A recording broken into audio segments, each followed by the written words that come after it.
And welcome back to my channel. Today I'm going to make some sugar cookies, low carb and low sugar. So the first things that you need is some almond flour. So I'm going to use 2.5 cups of almond flour.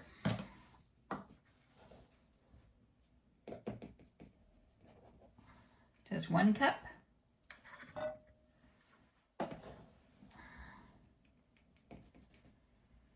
Two cups and a half.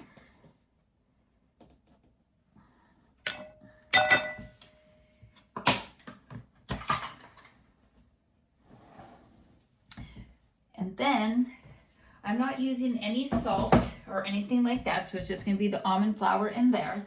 So in my mixer, I'm going to beat together 6 tablespoons of butter. It should be softened. Mine's a little bit hard right this second, so I'm actually going to defrost mine a little bit inside the microwave to get it a little bit more softened. The general rule, like if you're trying to soften butter, keep it out, at room temperature for a little bit, so then that way it is more soft. So again, it's 6 tablespoons of butter.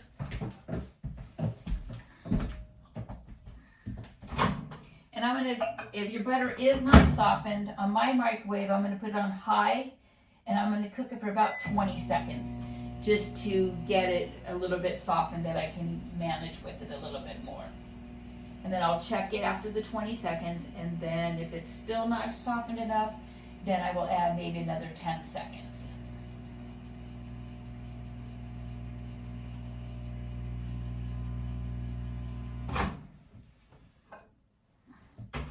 So my butter is softened after about the 20 seconds. It actually started to melt a little bit, which is okay. So what I'm going to do is I'm going to take a spoon and I'm going to kind of mash the butter up, so then that way it is softened. And I'm going to let it sit for a few seconds so it will kind of go back a little bit, but I don't want it totally hard. Okay. So in here, I'm going to put my butter into my mixer, so as you can see. And that's 6 tablespoons of butter that I'm putting into this. This is for the sugar cookies. Next, I'm going to add 1 egg.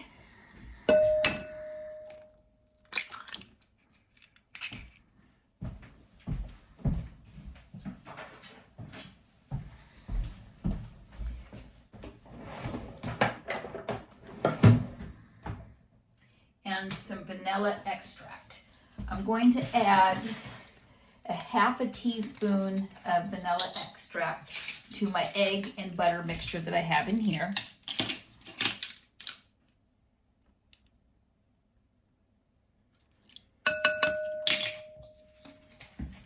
And I'm going to mix that up.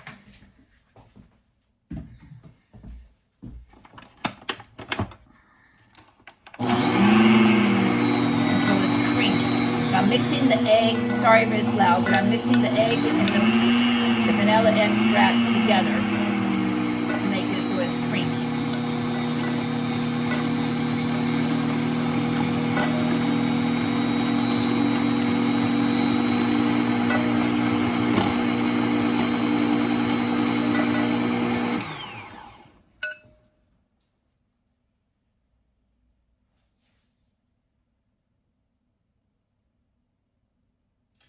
Next, after I've made that a little bit creamy, I'm going to go ahead and add some stevia to that mixture. If you don't have stevia, you can use Splenda, you can use monk fruit, you could use coconut sugar, whichever you have. So I'm going to actually put in 1/2 cup of stevia.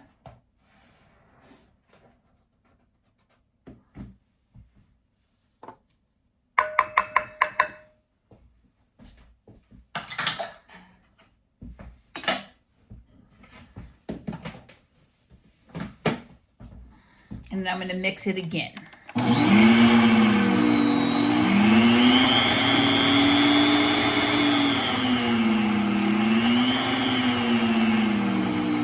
again, I'm mixing it until it's creamy and all mixed well together.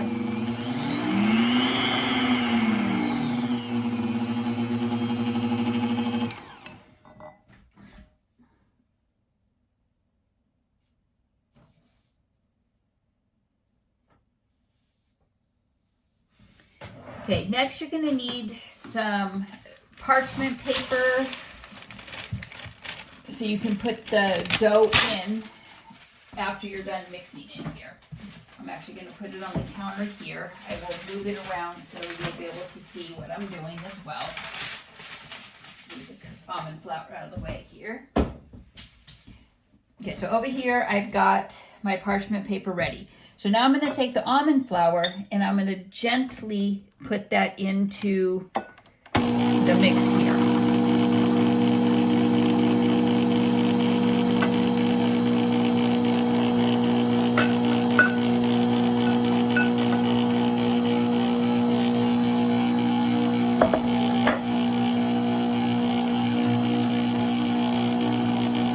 And you want it so that the dough becomes very soft. So you got to make sure you mix it completely up in there.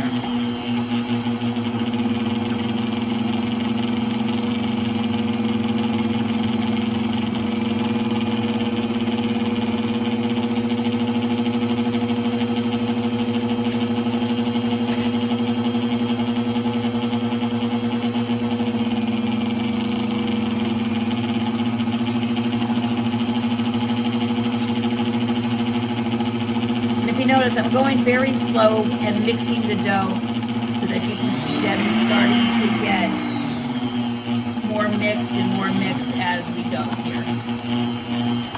And this is not going to be your typical dough. It is actually going to be a little bit different than what you normally expect with sugar cookie dough.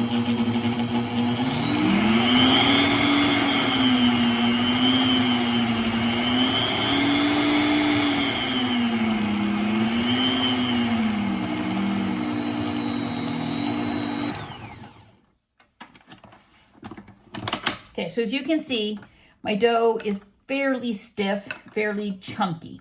So what you're going to do is you're going to take that bowl now, and you're going to get your parchment paper that you have, either parchment paper or wax paper you need to be able to use for the dough.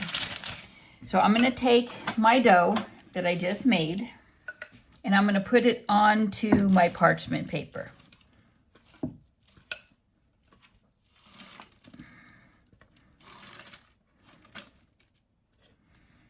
Like so. And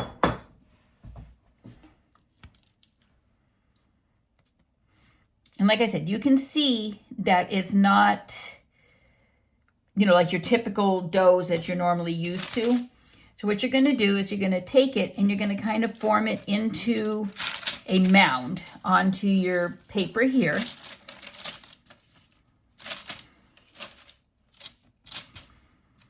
And then what you're going to do is you're going to fold your paper over and you're going to kind of mush and roll it to get the dough together in there. And then pull the parchment paper out a tad bit here. And that's why I say don't use saran wrap or anything like that because the dough will stick. You want it to be like a log when you're making it. So as you can see, it's forming into a log as I'm making it. So then you're going to take it, after it's formed into the log, kind of spread it out in there and roll it up like so. Kind of seal off your ends. And then you're going to put it in the refrigerator for about an hour. If you do want to speed up the process a little bit, you can put it into the freezer for about 25 minutes so it will get the dough hard enough that you can roll it when you take a piece off and cut it into shape. So I'm going to put it in the freezer now, the refrigerator, sorry, for about an hour, and then I will come back and show you how I'm making the cookies with them. Well, welcome back. So as you can see, this dough has been in the refrigerator for about an hour, softening up and firming. So this dough, as you can see, is very soft and pliable, just typical sugar cookie dough. So I'm going to take a small little piece here and I'm going to roll it out on here. I only have one roller. So I'm going to roll it out so you can see that I'm going to use just traditional cookie cutters and make some sugar cookies with it. So this is my first little piece. And if you notice, I started with a little piece just so I can kind of show you the difference. So I'm going to pat it down a little bit and then I'm going to roll it just like traditional sugar cookie dough. It will stick a little bit to my roller because my roller on there. So you can see I rolled it out. I'm going to take a little snowman and I'm going to push it in. And if you notice, it looks just like a regular little piece of sugar cookie. And I'm going to go ahead and bake that in the oven once I fill up my sheet. So I will show you when they're done. So as you can see, this is what the sugar cookies look like after they have been baked and cut. You can see I have some more on here that I'm going to cut. I will show you again, just as an example. I'm going to cut into a snowman. On there, I have it. It's ready to go onto the pan, and this is what they look like, and you can decorate them with icing as well, or you can leave them plain like this. Just all depends on what you want. Thanks for watching. If you want to hear some more videos I make, give me a thumbs up, turn on the subscribe bell, and subscribe to my channel. Thanks for watching.